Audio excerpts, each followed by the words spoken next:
This episode of Super Legit brought to you by the sheer force of will that is Stacey Abrams, the Port Authority of New York and New Jersey, and John Steinbeck.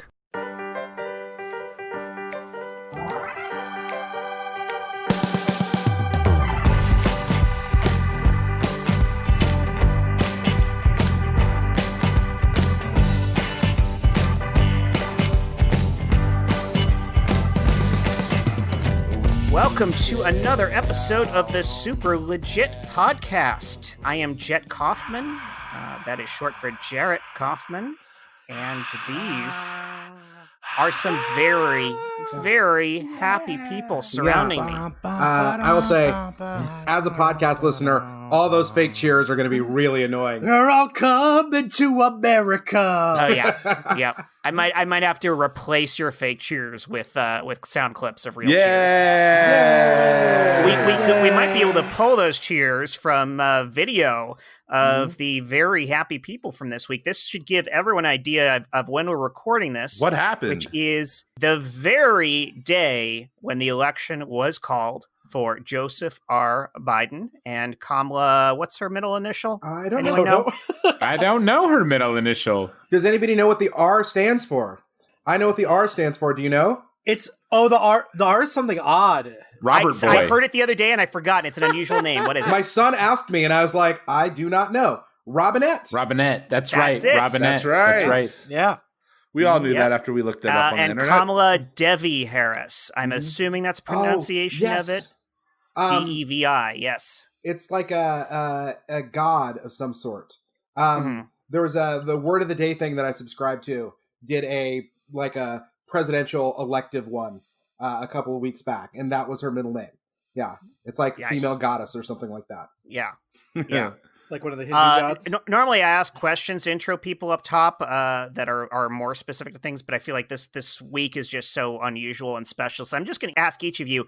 Let's start with Michael Heiman. What was your moment of the week, good or bad, that defined this week for you? Well, I'll say on election night, on Tuesday night, I was watching, and the second I turned on the TV, having heard zero information, I immediately started getting anxious. That that uncomfortable, scared feeling, the pit in my stomach, the one that I felt 4 years ago, early that afternoon. Right, because we all remember that like it was literally yesterday. Mhm. Like it's the same feeling again in this election night, except we knew what to expect in a warped way from last time in a horrifying way. Weirdly, it feels like yesterday while also being a million years ago because this year has taken forever. But also, yes, I do remember that day like it was yesterday. And I remember waiting in my apartment for friends to come over to watch it with me. And it was like, I don't know, 3-4 o'clock, and I already felt like it was over. Mhm. I already felt like, oh, fuck, Donald Trump is going to win this. And I was already so distraught before anyone came over. And that night ended so horribly, as we know. This is so dumb. I remember how just deluded I was. Couldn't believe what was happening. When they were saying that Hillary Clinton called Trump to concede, in my mind, I was like, Donald Trump can't be president. So she's calling him to demand his concession? That's so odd right now. But that is the way I interpreted in my mind. And everyone around me must have been like, what are you fucking saying? How crazy are you right now? Donald Trump just fucking won. You think she's asking him to concede? So, It's like, well, what else makes sense? yeah. And it was in that exact moment when she called to concede that Marty McFly went into a different hill valley with Sammy Hager's I Can't Drive 55 playing and gangs of bikers heading to Biff Tower. God, how fucking prescient was that? Oh my Oh, God. God. Yeah. Sorry, Mike. So this past Tuesday, I was immediately scared without knowing a thing. I played a little Fall Guys and had some whiskey immediately to try and relax, and then got into it. And before the night was over, I wasn't feeling better. I went to bed Tuesday night thinking, we are so fucked. Everyone kiss your loved ones goodbye because this is over. Goodbye, democracy. And then woke up Wednesday morning, thankfully, a little more relieved hearing that things looked a little bit better. Yeah. Michigan and Wisconsin and Biden had an electoral lead. And then throughout the next 2 days, like, why haven't they called Nevada? Why aren't they calling Pennsylvania already? Well, no. Did he take the lead in Pennsylvania yesterday morning? This morning was this morning. Pennsylvania. Yeah. So it's like, why that was the thing that set it over today. So I was just wondering, like, why haven't they called Nevada already? Statistically, this is looking good. Also, why has Fox called Arizona when no one else will? Right. Also thinking, it was the freakiest week. You got to remember that all of this was not close. It was made to look close because the GOP filed lawsuits and put things in motion the past few months to force states to not be able to count a single early vote before election day. Pennsylvania is the big one. So that on election day, it would look like Trump was in the lead, or it would look like it was at least close. Had they been able to count early votes as they came in, we would have had results on election day. We would have had these normal. results. It would have been the normal way. It would have been totally normal. Biden is going to end up with at least 306 electoral votes. Yeah. The same number that Trump had in 2016. The same landslide. I've seen 304 and I've seen 306 for him, but either way, he either matches or exceeds it. Yeah, Josh, I want to hit you up next because you look excited. What was your moment this week? What was it? Ask me. The part that made me pop was Heiman said he went to sleep and he felt better the next day. Your boy Josh did not have that luxury. Where I work at, I'm known as quote unquote the smart guy. I know, guys, I'm sorry, but that's the truth. So I'm reading. Shout out to your coworkers. Certainly, they know. And what's up, Ray? What's up, Ray? And I'm reading all the news outlets, and I'm reading 538, and I'm on top of all of this. So everybody's not reading themselves, but they're just like, hey, Josh, so what's up with this election? So every single time it'd be like, wow, it looks like Trump's really in the lead. What's going on with that? I'd be like, we have to understand it's a red mirage. This is what's going to happen. Later, the numbers are going to turn in this. We're going to be, they're like, wow, those numbers are looking pretty low for your guy, Joseph Biden. I'm like, no, it's just, trust me. You have to understand it's going to be okay. You just got to. You're the Steve Kornacki of your job site. I was Kornacki for Rydell Chevrolet. Yeah. I had my mother messaging me that night freaking out about it.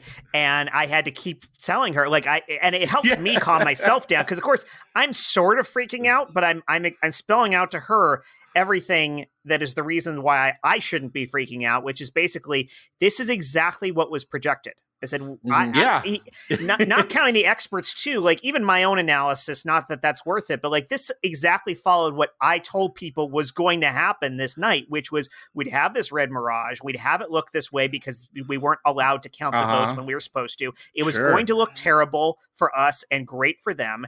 And then the votes were slowly going to filter in and they were going to flip it. And then we were going to win. And then Trump was going to refuse to leave the White House and there was going to be a war. And maybe it's not going to be that bad now. We'll see. But like that's all the stuff that was like, this is how this timing is going to go down. Anyway, sorry, back to you, Josh. So within our chat circle, we're all commiserating, we're all freaking out, and I kept sending, and I'm sure it sounded obnoxious, this thing of like, let's get this, we'll be okay, let's get this, because it wasn't for your guys' morale, it was to keep myself from falling into despair over at work. And then I guess the icing on all of this cake for this whole, because it's went the whole week, right? I have this friend Roberto that works there, and he is as much a Trumper as I am a liberal. And like what sucks is like it's very Romeo and Juliet in the fact that we have so much in common. We like almost everything except we are the political opposite of each other, which makes it very hard to talk politics because we both really get into it. I bet you also can't you'll be like, here's a set of facts, and you'll be like, I don't agree with those facts, and then you can't go anywhere from there. Papa, you're not doing your research, mijo. You don't understand. So the whole week, neither one of us throw any shots at each other. We are being super respectful, super chill, not saying a fucking word, just being super good. It's we get out at Friday at 5. It's 4:30. The fucking FedEx guy comes in. He goes, Roberto, did you hear about this shit in Michigan? They're fucking shutting down all of Trump's votes. They're denying it. Are you reading the conspiracy theories? I know you usually do, pal. And the conspiracy theorist referred to his theories as conspiracies? Hey, I know this is outlandish, but maybe? Remember, you can't spell conspiracy theory without the word con. Believe me. And I'm smiling. I have this, like, I wear a Chewbacca face mask, and I am just like, you can see my shit-eating grin through this Chewbacca face mask. And Roberto turns like bright beet red. He's just like, no, didn't read it this week. He's like, oh, bro, you gotta fucking read about it. Oh my God, that's like 557,000 billion votes. They're just denying. Bro, you see the story on the Blaze? Yeah. Do you see how more people voted than exist in the universe? And then as soon as he left, he was like, all right, bye, man. He's like, I'm so sorry, man. I was like, those are your people, huh? He's like, holler at your boy. he's like, yeah, I need to leave work early. I was like, yeah, or just vote Democratic. Like, you're fine. Chris Sanders, what was your moment this week? What really set the temperature this week for you? Mark Meadows getting COVID. Yes. Also, fuck that guy. Anyway. I mean, it really is all these people getting their COVID diagnoses is really a big empathy test, especially because it keeps happening. And you don't want to be like, you're like, oh man, I'm glad that guy got COVID. Could you not? Because like they got a family, all that stuff. But it keeps happening, and you're like, ugh. They continue to get it. Now, Steven, you lost me at, but you don't want to be. Every single one of these assholes. It's been Rocky IV for me the whole time. If he dies, he dies. The whole time. They continue to be completely unapologetic. They're like, I'm not going to wear a mask. We're not going to get it. They don't follow any protocols. And then they get it, and they don't talk about getting it, and have super spreader events where they're walking around, shaking hands, talking to each other's faces. It was shocking to see Chris Christie be the mature one as a result of it. Because obviously it's still Chris Christie, but like he directly just immediately was like, I'm sorry, I didn't take this seriously enough. This is terrible. This was horrifying. Wear your fucking masks. This is bad. Everybody listen and pay attention and do this right. Like, that is crazy that Chris Christie is the mature voice of reason in any situation. Chris Christie, who shut down an entire highway bridge to get revenge. Nah. His people did that. Chris Christie, who shut down the beaches and then went out there with his family by himself. Oh my God. Just a monster. Yeah.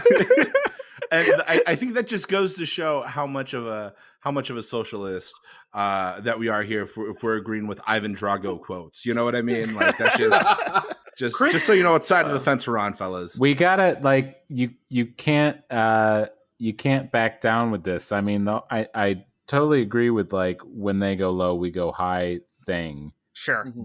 But also stop bringing a knife to a gunfight. Yeah. Right. The thing is, like, Bring a bigger stick. me going Rocky IV and like saying if he dies, he dies, that's still going high. Everything is relative. Oh yeah. Yeah. All of the monstrous bullshit they've done for the past set the bar 4 years. The bar has been so low that wishing their death is the highest you can get. Yeah. See, I think that's one of those things where for me, it's my own reflection of myself. It's the same reason I don't go, I try not to go on Facebook. It's because my reaction to it, what it does to me, it's not what other people are posting on there. It's that I'm either like, oh, you motherfucker, or I'm like, why aren't you talking about the important stuff? Or like, it's just like, I get like, it changes who I am. And so like wishing them dead takes me down a real dark place where suddenly I'm like, secretly like telling my family I'm going on a business trip, but you're a school teacher. It's a business trip. And then I'm in Washington shoving Supreme Court justices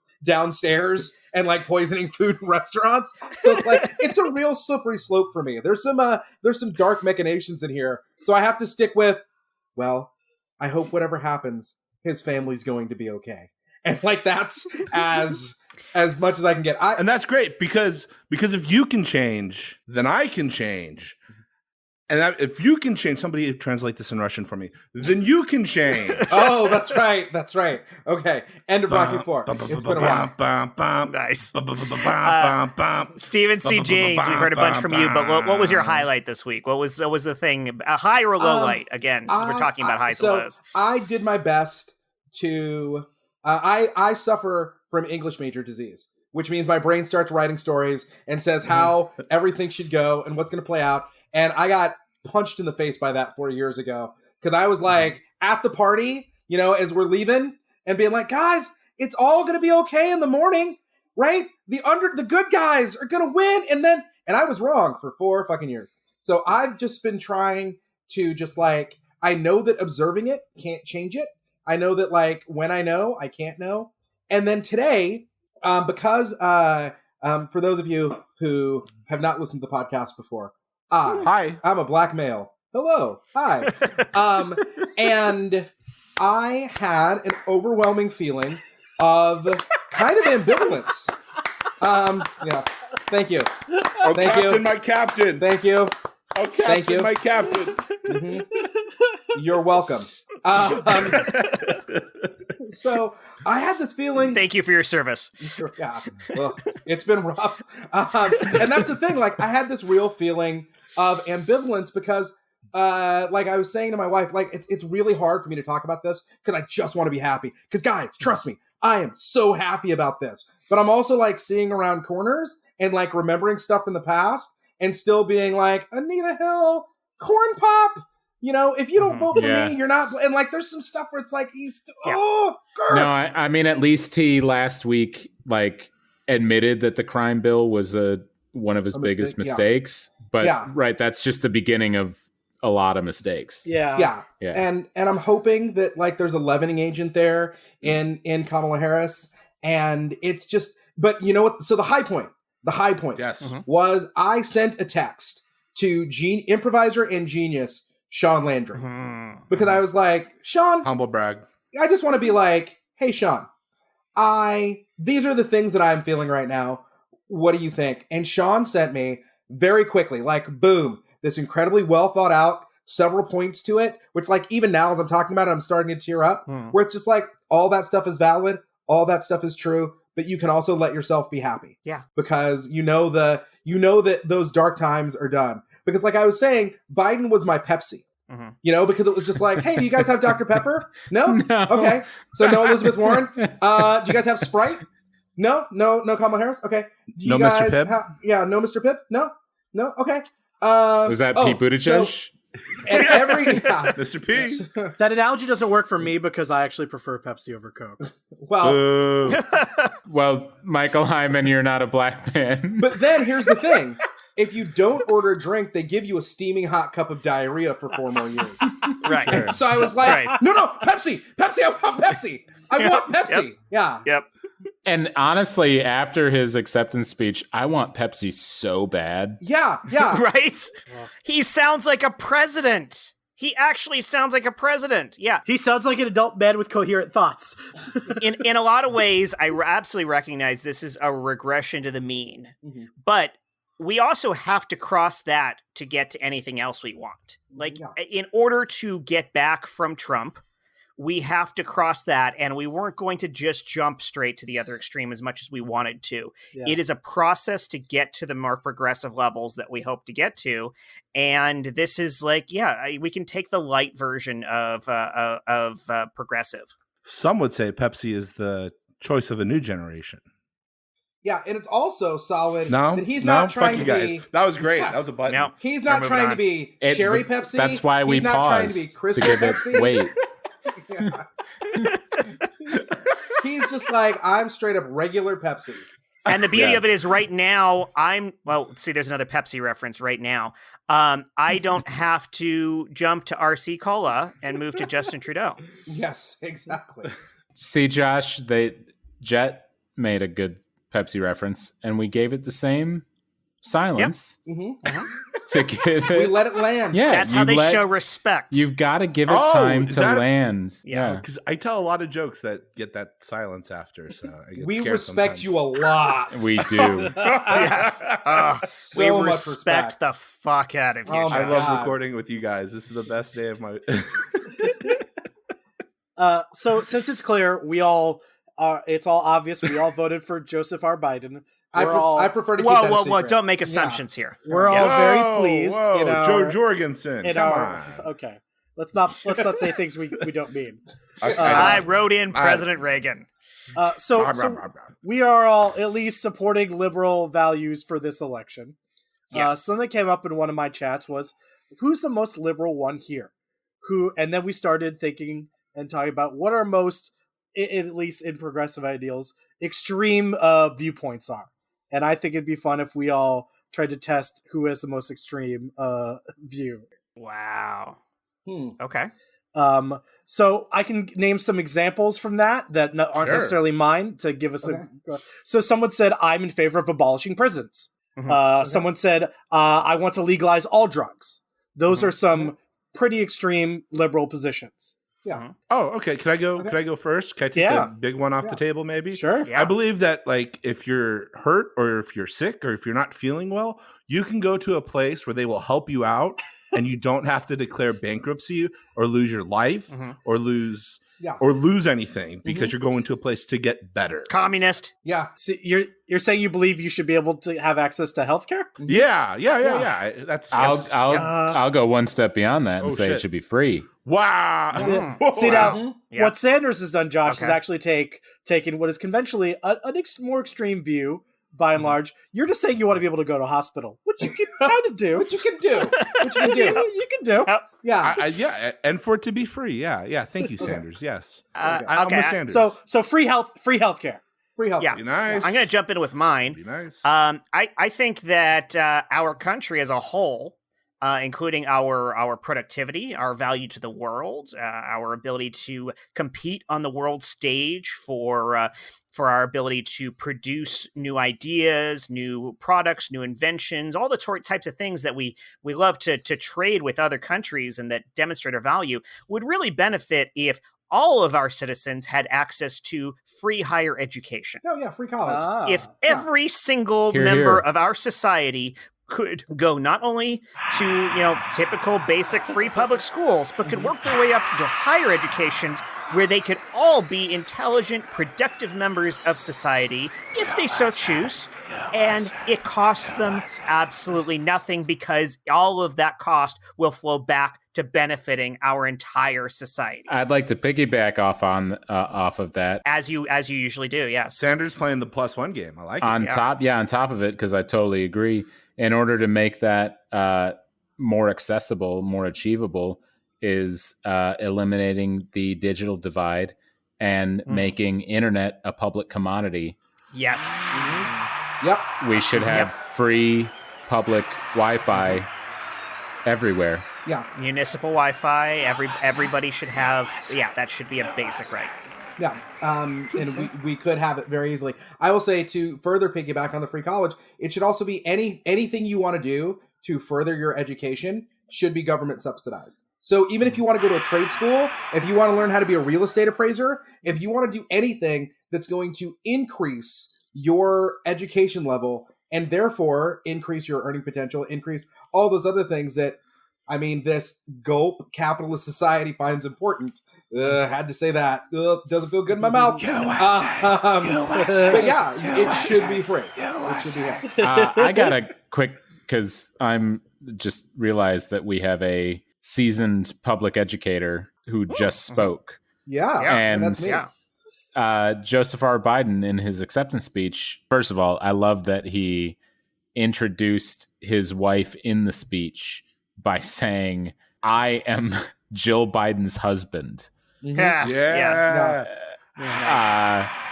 But he then talked about her saying how she's a public educator and she's one of you, and this part of this election is we're going to be in a really great place because of this. She teaches community college. She's a community college teacher, which is No, it's. I mean, she legitimately, fantastic. She legitimately and possibly could serve as First Lady and Secretary of Education. Yeah, she's qualified. Fantastic. She's totally qualified, and it absolutely should happen. But I just wanted to know, as a public educator, is this good? Yeah. So, I have many times been very excited about there being a new president. I have never been this excited about there being a new Secretary of Education. Because being Secretary of Education is kind of like being an airline pilot. Everybody only knows your name if you fucked up. And everybody knows Betsy DeVos, right? Everybody knows Betsy DeVos.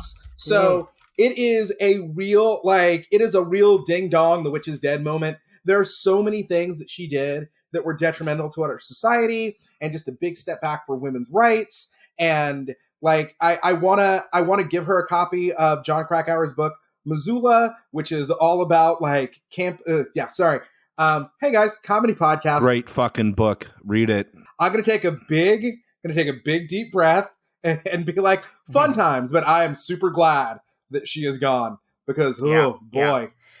My son, in his last year of elementary school, I guess, managed to get the President's Award for Educational Achievement, which was it was this moment of, this is fucking awesome that my son got this, and then being handed it and seeing the signatures of Donald Trump and Betsy DeVos on it, and I was like, but do I trust this?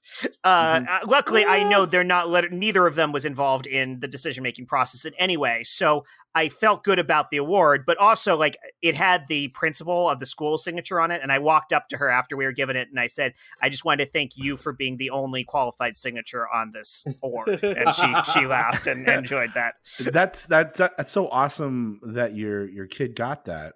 I actually got that too. Nice. Yeah, not only that. Yeah, not only. See, you are the smart guy in the group. Oh, holy crap! Shh! Don't tell anybody.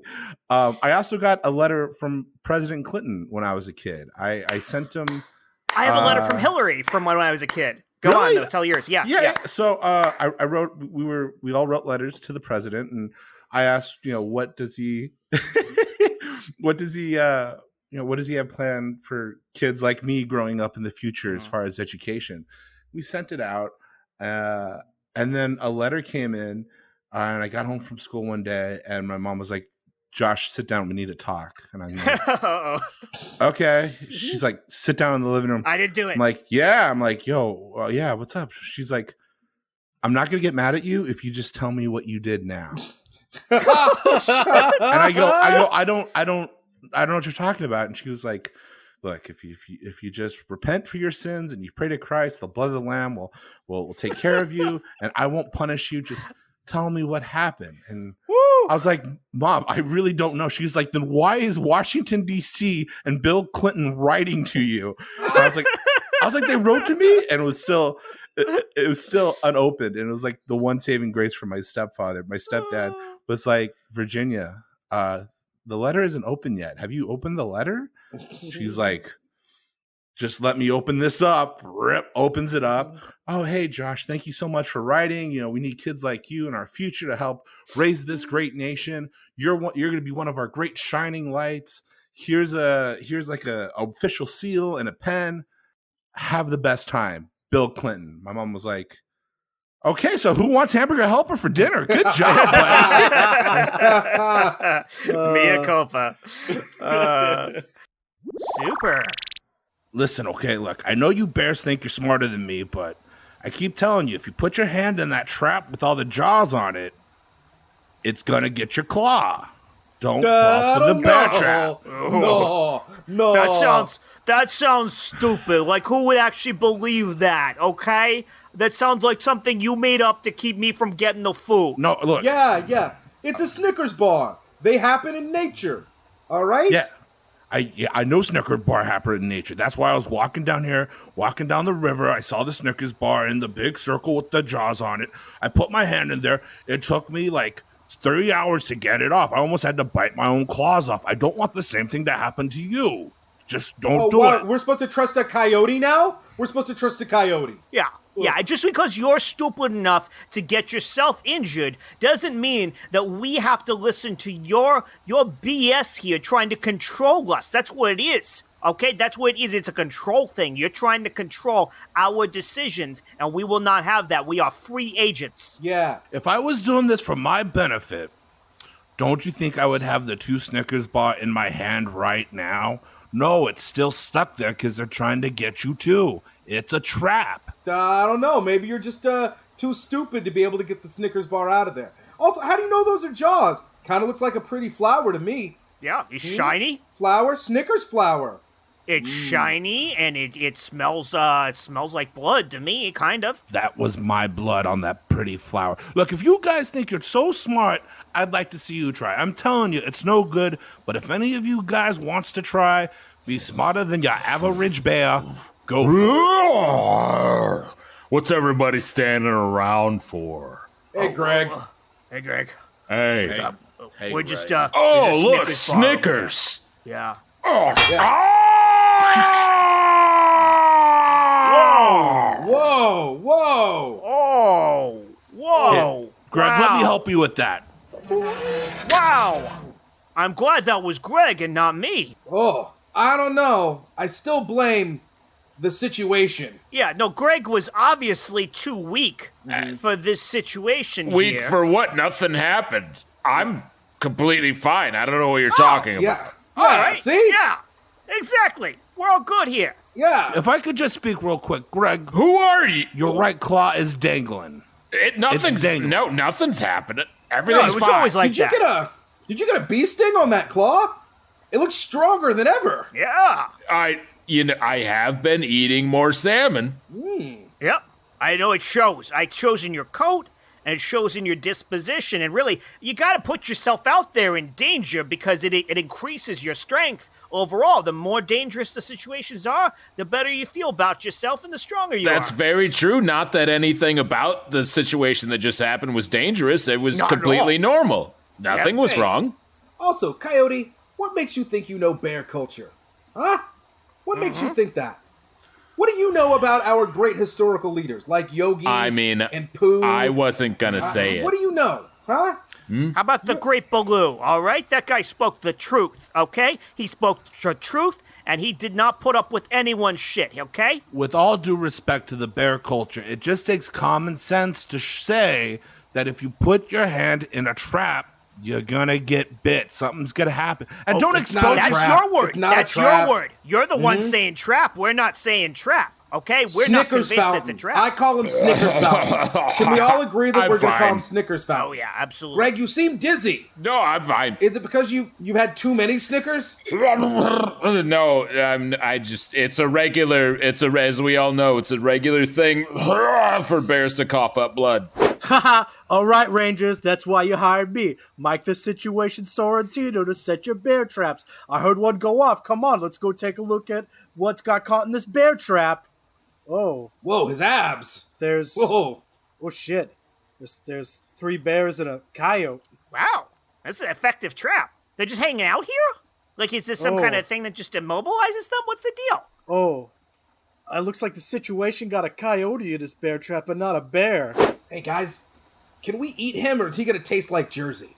Look, with all again respect to bear culture, don't eat anybody from Jersey. Okay, it's not healthy. Okay, it's larded with chemicals. What you guys should be doing? You guys are bears. You guys are used to eating organic. Eat organic. Shut There's plenty up, of organic- coyote.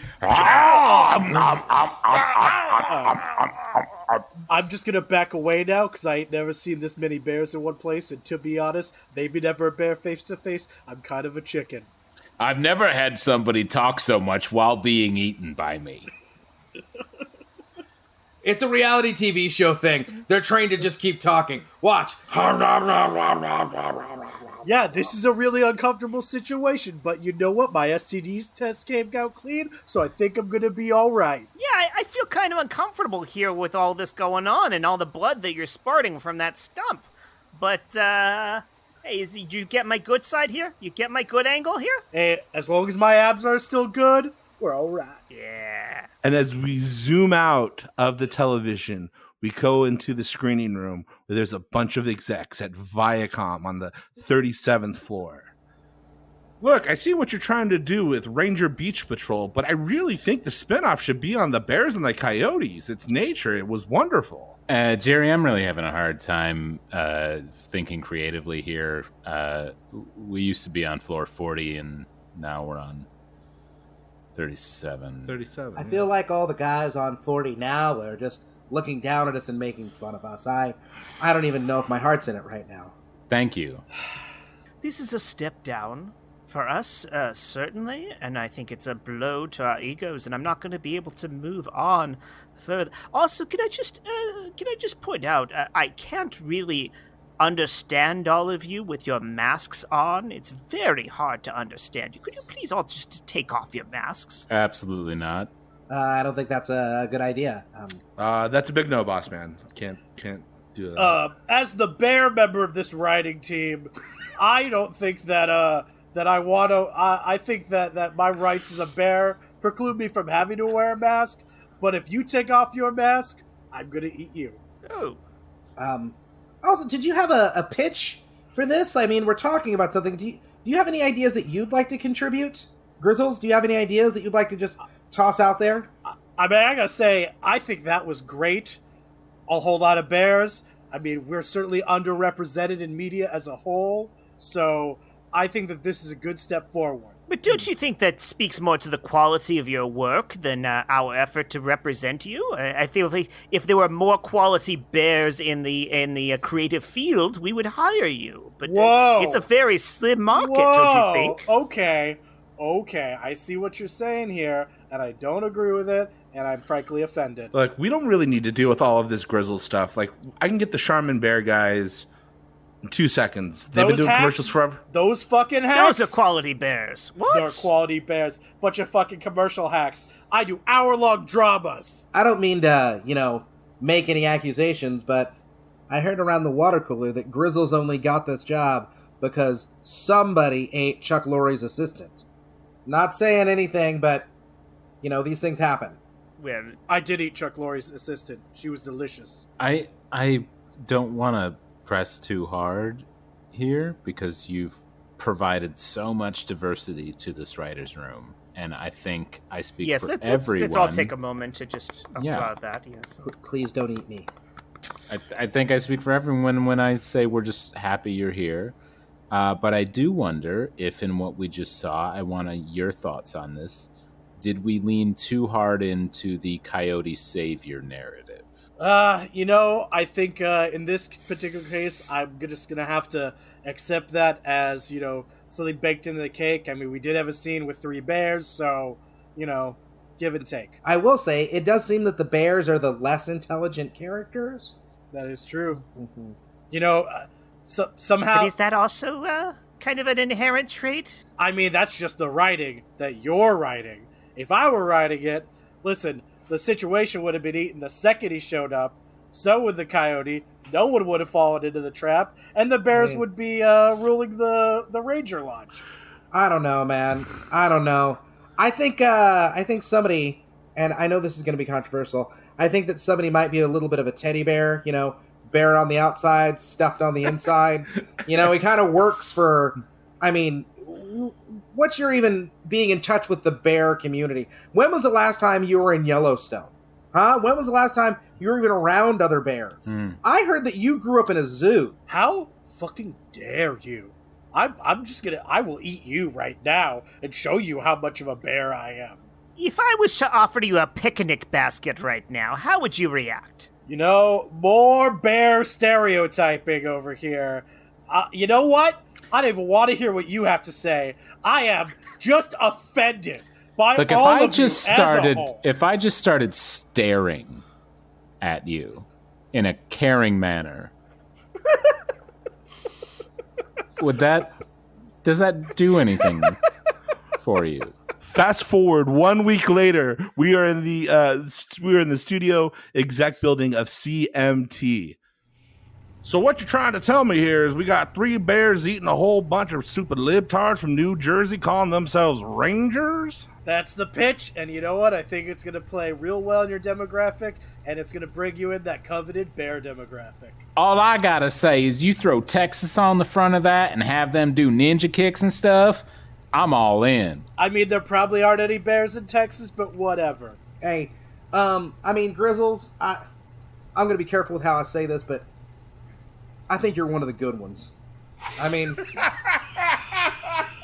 I know that might make other people think that you're a real Uncle Gummy, but I think you're one of the good ones. Coming this fall on CMT, starring Stone Cold Steve Austin as Head Ranger, Texas Care Bear Ranger. Legit.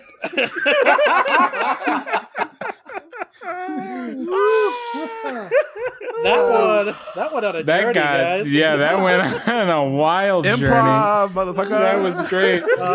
We did some transitions. Wait, I thought we wrote that. No, man. So we were at free education. To go back to that discussion about let's get back to the reviews. game. Yeah. So we had free education. Free I'll be Which honest. spawned into free Wi-Fi. Yeah. Yeah. What I'm going to say now for my own personal thing is probably more extreme than all of that. Okay. Yeah. Let's hear it. All right. Hit it. Is it the bears should be allowed to run the streets wild? Hey, no. Give him a second to think of a new one. Give him a second to think of a new one. What kind of bears? No. And this is honest to God what I believe. I think we need to repeal the Second Amendment. I think that any meaningful discussion about gun control and addressing gun violence stops when you get to the Second Amendment, because the right to bear arms shall not be infringed. It's a right, and that kills any meaningful discussion or legislation. So repeal the Second Amendment, institute laws and regulations that treat it as if like driving a car, registration, insurance, it doesn't have to be the same cost as the, I don't know. I don't want to get specific, but like registration, training, certification, those should be required to own a firearm. And then, of course, restrictions on the kinds of firearms. I'm not saying that, no one should have guns, but there's a large amount, there's a wide swath of firearms that any average citizen has no business owning. And until we address that, that one thing that's like, nope, can't do this, it's my right, you can't go forward with that.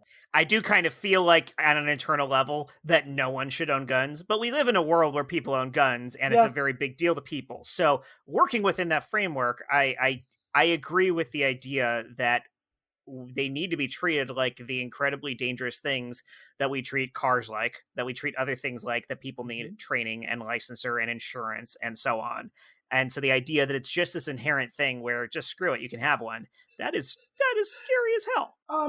I would like to say that all of these things, while liberal points of view, none of these seem incredibly extreme. They all seem like, oh yeah, that'd be a good idea. It'd probably make things better. I feel like they're almost conservative in other countries. I can't help but to just point out the face that Chris Andrews is making right now. I want to know what's behind that face. That obviously our podcast audience cannot see, but we can see now and react to. And I got to know what's going on behind that. To describe it a little bit better, he looks like in a high school teen comedy movie, he is like the hot jock villain who just got served. No, he looks like the guy who's just about to be like, y'all don't belong here! Like it's the face he makes right before you say that. Yeah, we're about to be called Uncle Gummies. Is that it? I have a photo of it right now. I'm very happy about it. Okay. You want to talk about the Second Amendment with a goddamn combat infantryman? Yeah, sure. With a goddamn perspective. Actually, yes. Combat veteran? Yeah. Okay.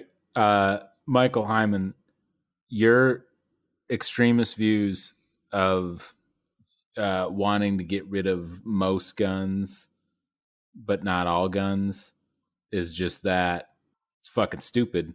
If you're gonna do this, you gotta go all the way. Guns need to fucking not exist. Okay? There's no reason anybody should have guns. Yeah. You gotta remember when the Second Amendment was created. At that point, It took, 2 minutes to reload a gun? Muskets. Guns. Muskets. Well, yeah, and but to do a callback, there were bears. Yeah. But guns at the time, guns were one of the only machines that existed. Mm.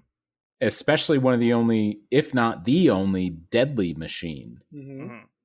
So there was no other reason to write another amendment to restrict or grant ownership to such a deadly thing. By the time cars came around, it was they became so ubiquitous so quickly because they were necessary. Guns were not, and still are not, and never will be a necessary part of life for anybody, except for the people at the time, like, hunting, subsistence living.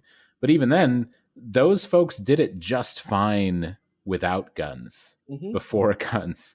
And honestly, if you were one of the best things that anyone can do as a someone who eats meat, to convince yourself to like that you do want to do this and you can't be a vegetarian.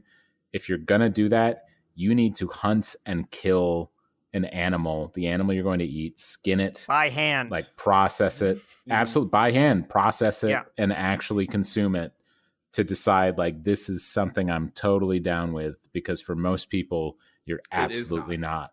And absolutely, that like even just that act will convince plenty of people that you don't need a gun for anything. And even for like the idea of protection is just silly. Crime has been dropping precipitously every year. And like, we see little and spikes. Violent crime on top of that in a large and it's literally an offensive weapon, not a defensive weapon, and it's more likely to cause the problem. And to speak towards the idea of people going out and hunting their own food, the most commonly eaten meat product in our nation is beef. Right. It is not that hard to go hunt a cow. Right? It's not something where it's like, I've got to be super wily and I've got to have this gun. If you can tip them over. Yeah. Cows that are slaughtered for meat aren't shot with a bullet. Yeah, right. They're shot with a pneumatic hammer. Yeah. So it's absolutely ridiculous to me. Once again, though, all this seems like, that seems absolutely plausible. To put a cap on my argument, with everything I said, I mean, of course I realize like we live at a period in time where all this has already happened. So it's not like it's not plausible to be able to just eliminate guns. Right. But what we can do, because we do need them for our military, because we've started some shit across the globe. Always.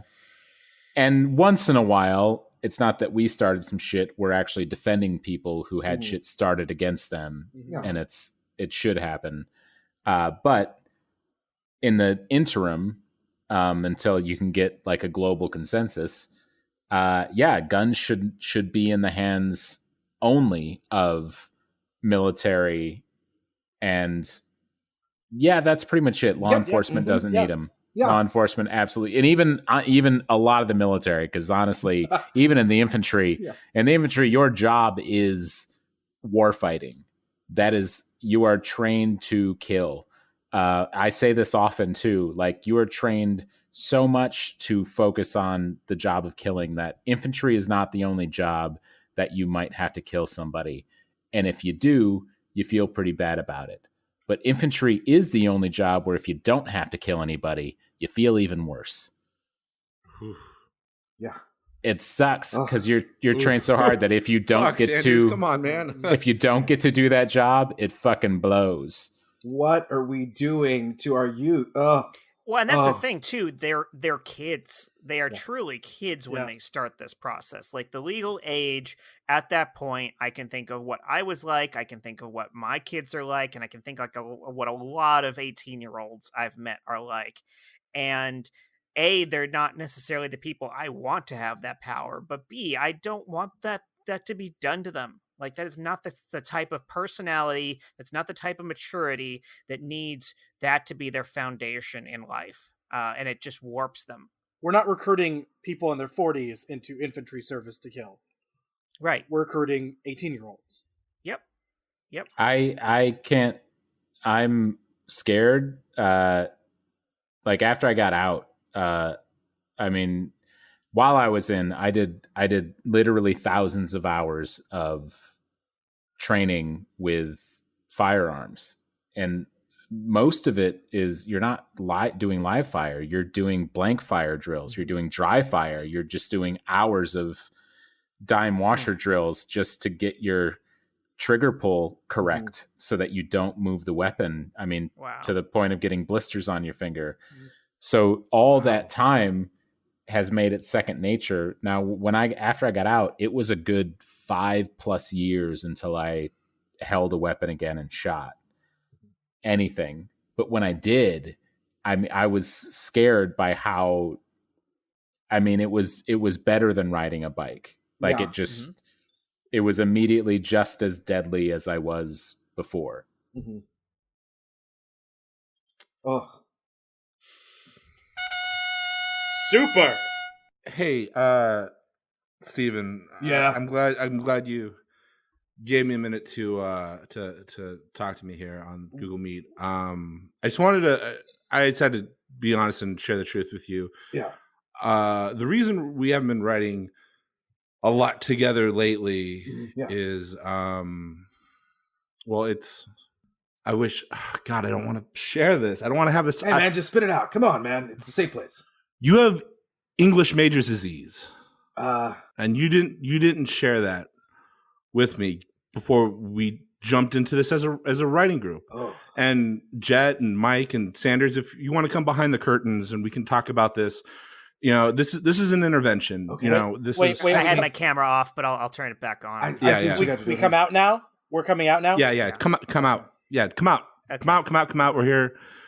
Oh. Steven, you have English major's disease. You didn't understand why you wouldn't want to share that with us, but I understand the HIPAA concerns and all of that, but like you gotta open up to your writing partners about what sorts of things that are affecting you and could affect us. And then I know what happens next, right? Like the next thing that's going to happen is you guys reveal that it's like one of my old writing mentors, and they're going to say to me like, "Hey, Steven, you got to take back and go back to the way that used to be." And then I get back to my core, and then I'm cured of the disease. So you can go and bring him out now. Is it Dr. Bond, my poetry professor? It's the four of us here. Yeah, it's the four of us here with you. I thought I knew what was going to happen. Personally. I totally thought I knew what was going to happen. Yeah. No, that's plausible. That's plausible, though, right? I mean, it's fine. It's fine. Look, buddy, this is one of the key symptoms of English major disease. You're stuck in it's tropes. Oh, yeah. Of course you're going to say that, twin brother. Ha! This is how I find out. Oh man, I kind of knew it, Chris. I kind of knew it. Like there's a thing with you and me, and it's just we're not related. We were not my born. My dad was a lot of places. And okay, I don't even. I've never even met your parents. That's fine. Okay, all right. No, guys, I'm telling you, I don't have a problem. Okay, it's just. I'm going to share with you. Look, I said I didn't have a problem either. And I wrote a review once, and a teacher, much like your teacher, took a liking to me and gave me an opportunity. And then I wrote for a newspaper, and then I became an editor, and then I became a calendar editor, and then an editor at large, and then an editor chief. It's a cycle that keeps growing, and then somebody else gives you a higher paying job, and then you start copy editing on the side. I've been there, man. I've copy edited for free. And then they started paying me to copy edit, and I felt good about it. And I kept writing. I started writing 2,000 word reviews on indie rock bands. And then, it's a disease, man. And then you bumped in to this other writer who at first you were like, who's this girl? She's so up and coming and quirky. And then you guys totally fell in love, even though you were at rival papers. No, and then she winds up chasing you through the airport, and then right at the last second, before you get on the plane, look, Sanders, please, Steven. You didn't hide your proposal. Jet, in a review this is not what I signed up for, man. I'm gonna go. I can't do this. Okay, no. Okay. Chris, just great. We lost Chris. Give him.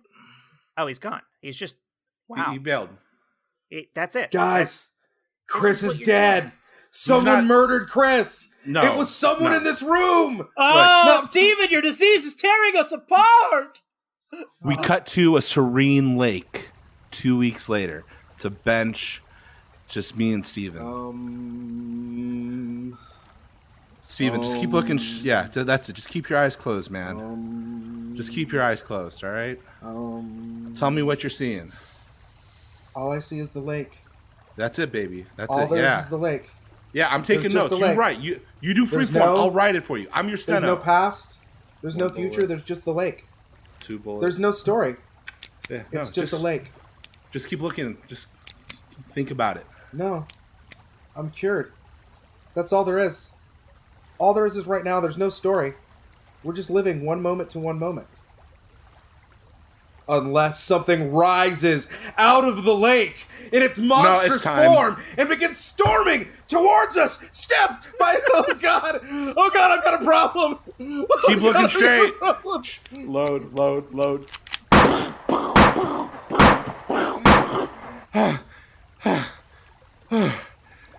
There's no way I was going to have a fucking farm with that guy. Oh, no. Steven? My brother! No!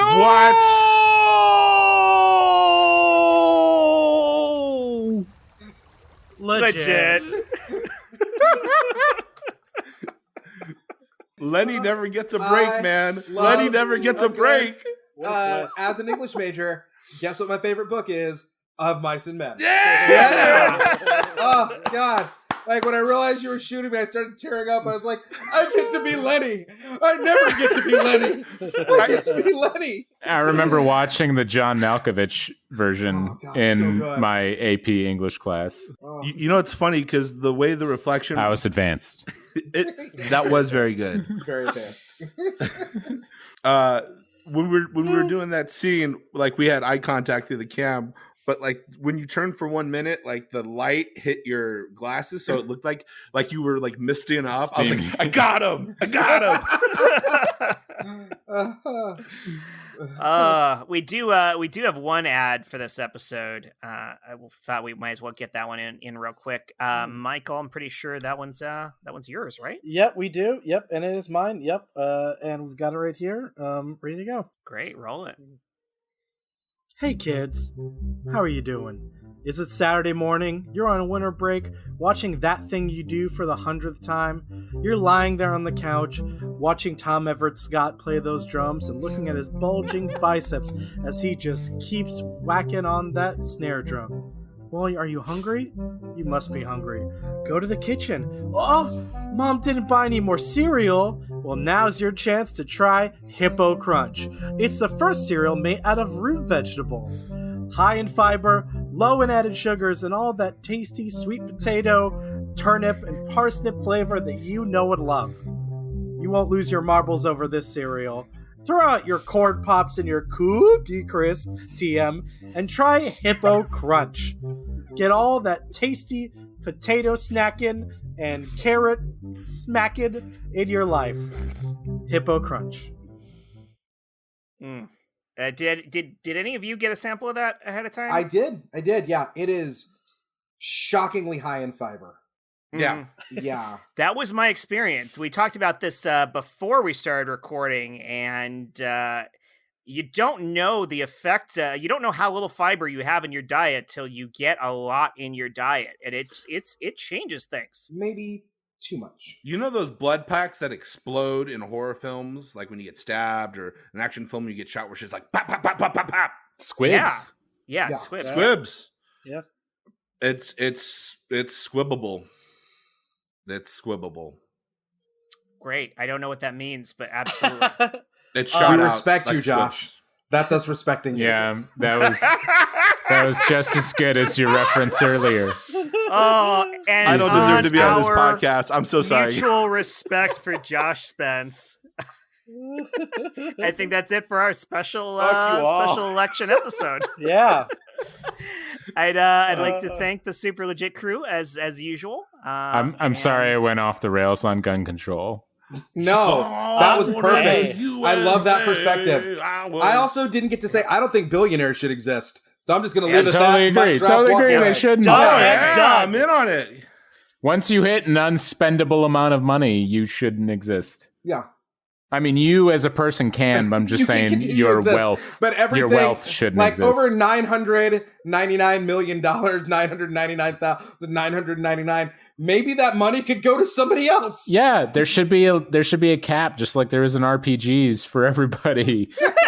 Like once you hit $999, you're done. Limit where it literally cannot track much more money than that, any more money than that, and that's the end of it. Oh, Jeff Bezos, you are the LeBron James of making money. There should be a salary cap.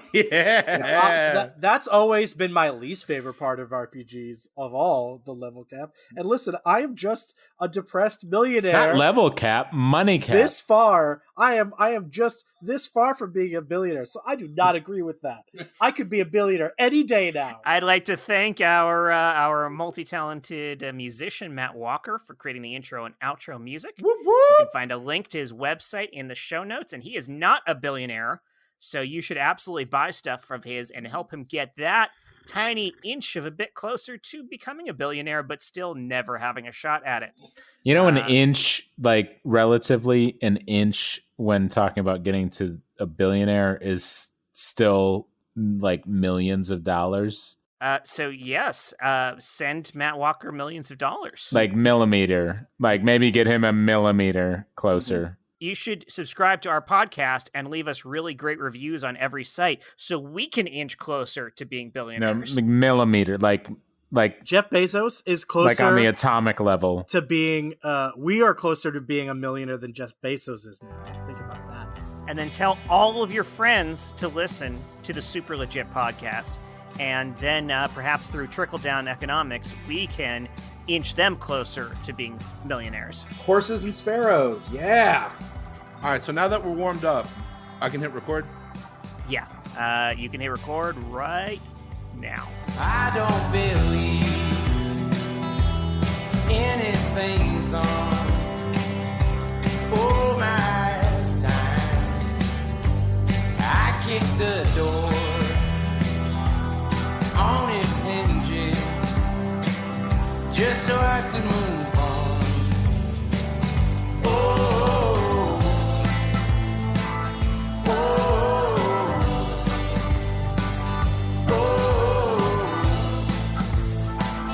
oh,